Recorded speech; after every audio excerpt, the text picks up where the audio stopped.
தான் அதிகமாக அந்த அரசியலமைப்பு சட்டத்தை எடுத்து உருவாக்கியிருக்காங்க. அதற்கு அடுத்தபடியாக அமெரிக்காவில் 10 அரசியலமைப்பு மூலங்களை எடுத்து நம்ம நாட்டினுடைய அரசியலமைப்பு சட்டம் உருவாக்கப்பட்டிருக்கிறது. ரஷ்யா, கனடா, அயர்லாந்து இந்த நாடுகள் இருந்தெல்லாம் 5 அடிப்படை கூறுகளும், அது மாதிரி ஜப்பான், பிரான்ஸ் நாட்டிலிருந்து சமத்துவம், சுதந்திரம், சகோதரத்துவம்ன்ற அந்த ஒரு அடிப்படை கூறையை எடுத்து நல்ல அரசியலமைப்பு கூறுகளை எல்லாம் சேர்த்து உருவாக்கப்பட்ட ஒரு பூமாலையாக இந்த அரசியலமைப்பு சட்டம் விளங்குவதற்கு முன்னோடியாக இருந்தது.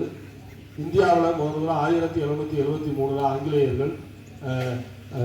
இங்கிலாந்திலிருந்து விக்டோரியா மகாராணியார் இங்கிலாந்திலிருந்து அந்த அரசாட்சியை நடத்துவதற்காக பிட்டி இந்திய சட்டம், ஒழுங்குமுறை சட்டம் என்ற ஒரு சட்டத்தை உருவாக்கி அந்த சட்டத்தின் அடிப்படையில் இருந்து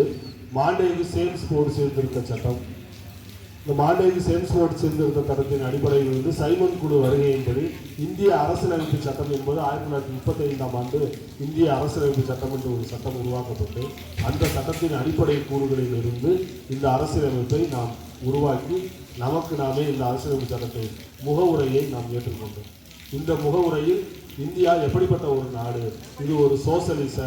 சமதர்ம, ஜனநாயக நாடு என்ற அந்த முகப்புரையில் சேர்க்கப்பட்ட அந்த வாசகத்தை பிரான்ஸ் நாட்டில் இருக்கக்கூடிய அந்த தத்துவத்திலிருந்து எடுத்துக்கொண்டதோடு மட்டுமில்லாமல் அந்த முகப்புரையை நம்முடைய இந்தியாவின் முதல் பிரதமர் பண்டித ஜவஹர்லால் நேரு அவர்கள் அந்த முகவுரையை தயாரித்து இதை இந்திய அரசியலமைப்பின் ஆன்மா என்றும் குறிப்பிட்டார். அப்படிப்பட்ட இந்த இந்திய அரசியல் அமைப்பை மக்களால் ஆளப்படக்கூடிய இந்த மக்களாட்சியை, சமதர்ம ஆட்சியை, இறையாண்மை மிக்க இந்த ஆட்சியை நமக்குள் எந்தவித வேறுபாடும் இல்லாமல் மொழியாலும் இனத்தாலும் மதத்தாலும் வேறுபாடு இன்றி ஒரு ஜனநாயக ஆட்சியை நாம் நடத்துவதற்கான ஒரு முறையாக இந்த அரசியலமைப்பு சட்டம் உருவாக்கப்பட்டது. எனவே மாணவர்களாகிய நீங்கள் அரசியல் அமைப்பை பற்றி தெரிந்து கொண்டவர்களாக இந்த ஜனநாயக முறையை பற்றி தெரியக்கூடிய ஒரு வாய்ப்பை